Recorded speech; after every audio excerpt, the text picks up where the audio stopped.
السلام عليكم ورحمة الله وبركاته. ازيكم يا حبايبي؟ عاملين ايه؟ صلوا على النبي يا جماعة.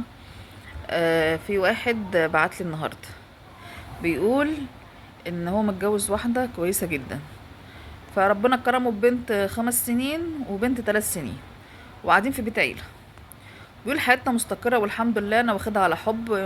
كان في الجامعة وكده وانا شغال موظف، ودنيتنا ماشية ومتفقة هي وامي وخلاص. في يوم وانا في الشغل هي كانت حامل المرة التالتة، وكان ربنا كرمنا ببنت برضه، فامي كانت زعلانه، بس انا مبسوط بيهم وفرحان بيهم وراضي الحمد لله. ففي يوم لقيت اختي وامي بيرنوا عليا وانا في الشغل، فانا قلت ان مراتي كانت حامل في السادس او في الخامس كده يعني. قلت يمكن مراتي جرى لها حاجه. لقيت اختي عماله تصوت، وتعالى دلوقتي تعالى دلوقتي، في ايه في ايه تعالى دلوقتي. انا قلت ان في حاجه، ان مراتي لا قدر الله جرى لها حاجه. بيقول سبت الشغل وجريت. اول ما دخلت قعدت تزعق لي هي وامي: مراتك شتمتنا، مراتك بهدلتنا، لازم تاخد لنا حقنا، ولو ما خدتيش حق دلوقتي انا هبهدلها. فامه بتقول ما كفايه ان هي مزهقانه وقرفانه، مش كفايه ان احنا صابرين عليها ان هي جايبه لنا بنات خلفتها كلها بنات وساكتين. فبيقول صراحه انا كنت طالع متعصب قوي، واول مره اتعصب عليها واتشنك عليها، وهي من ساعه ما حملت وهي تعبانه ونفسيتها وحشه قوي. بيقول بقى عرفت بعدين ان امي كانت عماله تقطم فيها ان هي حامل في بنت، دي المره الثالثه. معرفش، بيقول انا طلعت لقيتها عماله تعيط، وانا قعدت ازعق جامد. اول مره اتعصب عليها، متجوزين بقالنا 6 سنين، اول مره اتعصب عليها بالمنظر ده. وضربتها، فضلت اضرب فيها لحد ما نزفت. خدتها المستشفى. طبعا عشان البنت كانت كبيره، كانت في الشهر السادس او الخامس، ما كانش ينفع تسقط. راح شالوها الرحم، ومراتي دخلت في غيبوبه يجي 4 ايام. طبعا اهلها لما جم وعرفوا، اخوها الكبير اتخانق معايا وضربنا بعض، وكانت مراتي تعبانه قوي. فبيقول كنت بروح وزعلان وندمت بس اهلها ما كانوا رافضين ان انا اعتذر خالص. والمهم اللي ربنا كرمها وخفت، بس قعدت فتره كبيره في المستشفى. وراحت طبعا على بيت اهلها وطلبت الطلاق. فاقول معلش مش معلش وابعت لها ناس، لا يعني لا. وابوها كان مصمم قوي ان انا اطلق هو واخواتها، وفعلا طلقتها. وكنت كل شويه اروح ازور عيالي عندهم البنتين، انا بحبهم قوي، متعلق بيهم قوي. وكان يعني بتلكك، مش بروح يوم في الاسبوع، لا بروح كذا يوم. وابعت لها ناس كبيره، وابعت لها الشيوخ ترفض ان هي تقابلهم، اني عشان يقنعوني نرجع. وتقول وما ترضاش تقابلهم، تقول لهم لا الموضوع منتهي. فبيقول في يوم كنت هناك عماله اتحايل على ابوها: يا عمي ما ينفعش، يا عم انا عايز عيالي، يا عمي هي وحشتني، انا عايز، طب خليني اكلمها حتى. فبيقول ما كانش بيرد عليا. لقيتها هي طالعه فجاه عماله تزعق فيا: انت لولا ان عيالك انا كنت قتلتك، انا كنت استبيعت وموتك، لو فتحت الموضوع تاني انت مالكش غير انت تيجي تشوف عيالك بس مش اكتر، ومالكش حاجه عندي تاني. فبيقولوا راحت سابانا وراحت داخله. فبقول له يا عم ينفع كده؟ يرضيك الكلام ده؟ قال له اه يرضيني.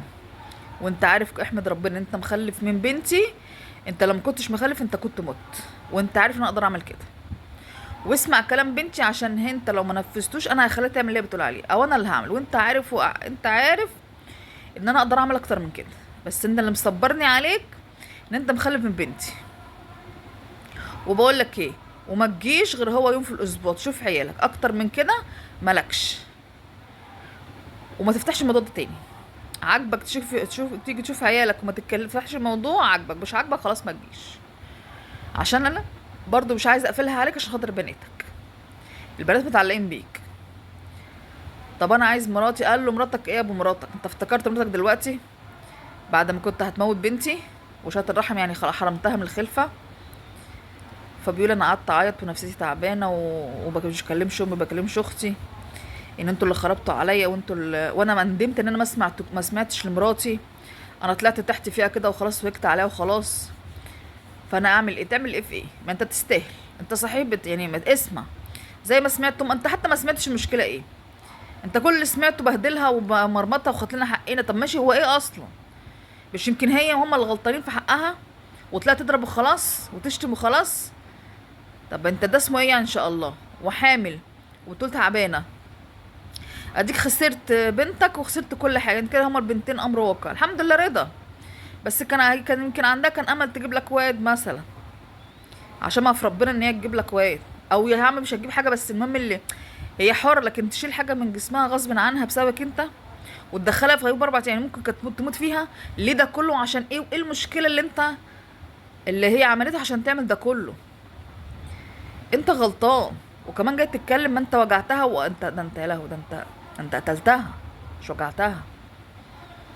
وتستاهل، تستاهل، عشان انت ما شغلتش عقلك. اديك خسرت بيتك ومراتك وعيالك. يعني مش فاهمه ايه الرجاله، ما تفكر، شغل دماغك شويه، اعرف ايه السبب، يمكن سببها بسبب اهبل. وحتى لو سبب ما تمدش ايدك عليها وهي حرام عليك ليه يعني؟ ما عندها اهل، انت واخدها مش من الشارع، واخدها من اهل. هي غلطت تجيب اهلها، يا ناس عملت 1 2 3 هم يجيبوا لك حقك. لكن اديك ايه، خلي امك بقى واختك ينفعوك اهم، ولا كأن في حاجه وبيتك انت اللي اتخرب. لا انا لا بجد، لا ايه ده، لا الرجاله المفروض تفكر، شغل دماغكوا شويه، اعرف اسمع من هنا واسمع من هنا، لكن مش تطيح وخلاص من غير ما تفهم في ايه. وطالع ليها بتعيط، يعني مظلومه هي ومقهوره كمان بتحط عليها انت. انت غلطان وتستاهل، تستاهل. ده انت انت قتلتها مش وجعتها، وهي الله يكون في عونها وربنا يهديها. وانتوا قلنا ايه رايكم في الكومنتات، والسلام عليكم في فيديو جديد.